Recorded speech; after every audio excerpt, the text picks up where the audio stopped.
Hello friends, this is D L Harry and welcome to our video. तो आइए देखते हैं कि मार्केट में आज कैसे मूवमेंट्स हुए और कल मंथली एक्सपायरी है तो कल मूवमेंट क्या हो सकता है। तो यहाँ पर आप देख रहे हैं कि आज डेली टाइम फ्रेम पर बैंक निफ्टी में बहुत बड़ी ग्रीन कैंडल बनी है। ऑलमोस्ट आप देख रहे हैं कि कल का जो मूवमेंट हुआ उसको पूरा इनगल्फ कर लिया है और जो हाई लगाया है वो आप देख सकते हैं कि परसों का जो ओपनिंग था उसके करीब लगाया है। तो यहाँ पर क्लोजिंग जो हुई है वो बिल्कुल अपने हाई के पास हुई है। तो पॉसिबिलिटी यही है कि ये बाइंग का मूव कंटिन्यू रहे और ये जो प्राइस जहाँ तक डाउन आया वहाँ पर हम कहेंगे कि प्राइस रीचेक हुआ है एक अपसाइड मूव के बाद। अब यहाँ पर हम देख लेते हैं कि किस तरीके से मूव हुआ। सबसे पहले यहाँ पर आप देख सकते हैं कि उसी जोन में लो के पास ओपन हुआ जहाँ पर मैंने आपको जोन दिखाया था कि अगर इसके पास ओपन होता है तो फिर ये यहाँ से अपसाइड की मूवमेंट कर सकता है। लेकिन आप देख रहे हैं कि थोड़ा सा अप जाने के बाद वापस ये डाउन आया और कंटिन्यू एक बार में डाउन साइड में एक मूवमेंट कर दिया। लेकिन यहाँ पर आप क्या वेट करेंगे कि एक बार चेक होने के बाद ये वापस डाउन जाए तो आपकी डाउन साइड की एंट्री इसमें बन सकती है और आपका टारगेट जो है वो 36,000 तक रह सकता है। लेकिन यहाँ पर हुआ क्या कि एक कैंडल बनी और उसमें रिजेक्शन आया, लेकिन नेक्स्ट कैंडल ने उसका लो क्रॉस नहीं किया। तो यहाँ पर आप देख रहे हैं कि आपको कहीं भी कंफर्मेशन नहीं मिलती। अगर आप पहली ही कैंडल में कुछ कमा कर निकल जाते हैं तो दैट्स वेल एंड गुड, लेकिन अदरवाइज आप देख सकते हैं कि अपसाइड में फिर अच्छी मूवमेंट हुई। पहली ही कैंडल का हाई क्रॉस हुआ, उसके बाद में जो जोन हमने ड्रॉ किया था उसके लो से लेकर हाई तक का मूवमेंट हुआ कंटिन्यू। फिर उसके बाद इस जोन में कंसोलिडेट हुआ है प्राइस, उसके बाद में फिर से ब्रेकआउट दिया और अपसाइड में आकर क्लोज हो चुकी है। अब अगर हम ये देखें तो ये वाली लाइन अभी हमारे फिलहाल काम की नहीं है, हम इसे हटा देते हैं। सेम एज ये जोन भी अभी हमारे काम का नहीं है, सो हम रिमूव कर देते हैं इन्हें जस्ट बिकॉज ताकि हम चार्ट को अच्छे से समझ पाएँ और हमारी ड्राइंग्स को एक अच्छे तरीके से दोबारा से लगा पाएँ। यहाँ पर अब अगर आप देखेंगे तो आपके पास जो लेवल आ रहा है वो ये आ रहा है। अभी ये वाली लाइन आपके पास आ चुकी है और अगर आप डाउन साइड से अगर आप देखेंगे तो ये अभी अप ट्रेंड में है। तो पॉसिबिलिटी जो है कल के लिए वो मेनली रहेगी कि ये गैप अप ओपन हो और अराउंड 37,000 के नियर अबाउट हो, बिकॉज कल एक्सपायरी है मंथली और आज पूरे दिन बाइंग आई है और बाइंग में ही क्लोजिंग हुआ है। तो ये सबसे एक स्ट्रॉन्ग पॉइंट हो जाता है कि बायर्स अभी भी इसमें एक्टिव हैं और बायर्स चाहते हैं कि वो और बड़ा टारगेट ले। तो वो हो सकता है कि 37,000 के नियर अबाउट हो, उसी के पास सस्टेन करे, या तो वो कंसोलिडेट हो जाए कल ताकि परसों एक अच्छा मूव आ सके, ताकि सब बायर्स और सेलर्स जो है वो कल अपनी पोजीशंस निकाल सके। और अगर कल ही कंसोलिडेट होने के बाद ये अपना एक अच्छा मूव देता है तो फिर कल ही आप ये सोच चाहेंगे कि आपको उस मूव में एक अच्छी अपॉर्चुनिटी मिल जाए।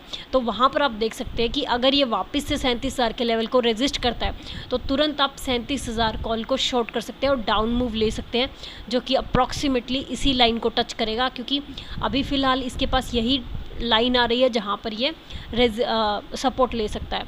अगर मान लीजिए कि ये 37,000 के ऊपर ही ओपन होता है और वहीं पर सस्टेन करके अपसाइड में आपको टारगेट देता है तो अपसाइड में आप डेली टाइम फ्रेम पे इसके लिए टारगेट फाइंड आउट कर सकते हैं। आप देख रहे हैं कि 15 मिनट टाइम फ्रेम पे इसके पास अभी कोई टारगेट नहीं है, तो 15 मिनट में इसके पास काफ़ी पोटेंशियल अगर ये 37,000 को क्रॉस कर जाता है। अगर ये इसी जोन में ओपन हो जाता है तो आपके पास बहुत अच्छा चांस रहेगा कि इसी जोन में ओपन होकर फिर कंसोलिडेट होकर आपको अपसाइड या डाउन साइड में ये एंट्री दे। अगर किसी भी साइड ये निकलता है उसी साइड का आप कॉल या पुट शॉर्ट कर सकते हैं। अगर आपको लगे कि प्रीमियम ज़्यादा नहीं है, बहुत ज़्यादा ऑलरेडी डिके हो चुका है, सो अगर वो 100 से नीचे हो तो आप ऐसे में कर सकते हैं कि जिस भी डायरेक्शन में वो जाने वाला हो उसी डायरेक्शन का आप स्ट्राइक प्राइस उठाकर और उसे शॉर्ट कर सकते हैं, वो आपको 100 प्लस में मिलने की चांसेस रहेंगे। सो इस तरीके से आप कल बीएन में ट्रेड कर सकते हैं। चांसेस मोस्टली अगर आप देखेंगे तो अप ट्रेंड के बाद 2 कैंडल्स डाउन की बनी और फिर एक ग्रीन कैंडल बन चुकी है और बहुत बड़ी बनी है। ये सिग्नल मेनली होता है कि आपका जो ट्रेंड है वो अभी कंटिन्यू है। ये सिर्फ आपको एक ट्रेंड में स्विंग लो देने के लिए हुआ था ताकि लोग अपना एसएल ट्रेल कर सके। सो अभी अपसाइड के लिए अच्छा मूव इसमें मिल सकता है आपको। आप फॉर श्योर इसमें अपसाइड के मूव की एक ट्रेड देख सकते हैं कल। यहाँ पर आप देख रहे हैं कि निफ्टी के पास भी अपसाइड में काफ़ी स्पेस है। कल जो इसने लो क्रॉस किया था वापस से वहीं से बाइंग आई है और अपसाइड में एक अच्छी ग्रीन कैंडल बनी है। कल की कैंडल एनगल्फ हो चुकी है, सो इसके पास भी एक स्विंग आ चुका है और अब कंटिन्यू अपसाइड का मूव हो सकता है। नेक्स्ट एचडीएफसी बैंक अगर हम देखें तो कंसोलिडेट हो रहा था। मैंने आपको कहा था कल कि या तो ये इसी जोन में हमें कुछ क्लोजिंग दे दे या ये लो क्रॉस करके डाउन आ जाएगा, अदरवाइज कंसोलिडेट करेगा। आज कंसोलिडेट किया है लेकिन बाइंग ज़्यादा आई है, तो अब कल पॉसिबिलिटी यही है कि 1400 जो कि साइकोलॉजिकल लेवल है उसके ऊपर क्लोज हो चुका है, तो कल भी बाइंग कंटिन्यू रहे और इसी जोन में हम अपना कुछ टारगेट देख पाएँ। नेक्स्ट है एक्सिस बैंक। एक्सिस बैंक में भी आप देख सकते हैं लेवल चेक ऑलमोस्ट हो चुका है, ग्रीन कैंडल बन चुकी है, अब सिग्नल आ चुका है। अगर कल हाई क्रॉस हो जाता है तो फिर से हम इसमें अपसाइड के मूव को देख पाएंगे, क्योंकि ये नियर अबाउट 700 के साइकोलॉजिकल लेवल से ही आया है चेक होकर। सो ये एक पॉजिटिव पॉइंट है हमारे पास। ICICI बैंक 800 पर फिर से अपनी क्लोजिंग दे चुका है। ये वाली लाइन जो थी हमारे पास ये चेक हो चुकी है, अब ये वापस से अपसाइड जा रहा है। तो अब यहाँ से जो रिजेक्शन आई थी ये उसको क्रॉस भी कर सकता है, बाइंग कंटिन्यू रह सकती है। डाउन साइड का आप दिख रहे हैं कि कहीं भी व्यू नहीं है। SBI देन देख रहे हैं आप, आज बहुत अच्छी कैंडल बनी है, कंटिन्यू बाइंग आई और अपने हाई को जो रेजिस्टेंस है उसको क्रॉस कर दिया है और अप साइड में जाकर क्लोजिंग दी है।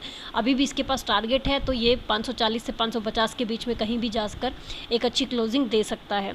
नेक्स्ट हमारे पास है कोटक बैंक। कोटक बैंक अगर आप देखेंगे तो पहले ये डाउन ज़रूर गया था, लेकिन अब अगर आप देख रहे हैं तो फिर से इसमें बाइंग आई और हमारे पास एक रिजेक्शन कैंडल बन चुकी है। कल हो सकता है कि प्राइस इसी के ओपनिंग और हाई जो आप देख रहे हैं कि सेम है 1761, उसी के ऊपर ओपन हो और वहीं तक हमें कंटिन्यू इसमें बाइंग देखने को मिले।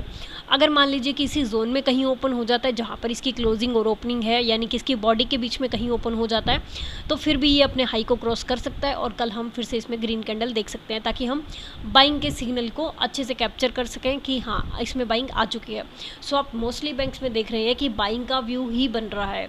तो अगर कल आपको कहीं भी बाइंग की अपॉर्चुनिटी मिलती है, या आप देख सकते हैं कि अगर आपको BN में दिखता है कि यस बायर्स आर हैवियर, तो आप फॉर श्योर पुट को सेल कर सकते हैं। ऑप्शंस में आपको जो भी ATM या नियर अबाउट ITM मिल रहा हो आप उसे शॉर्ट करके एक अच्छा प्रॉफिट कमा सकते हैं कल के दिन।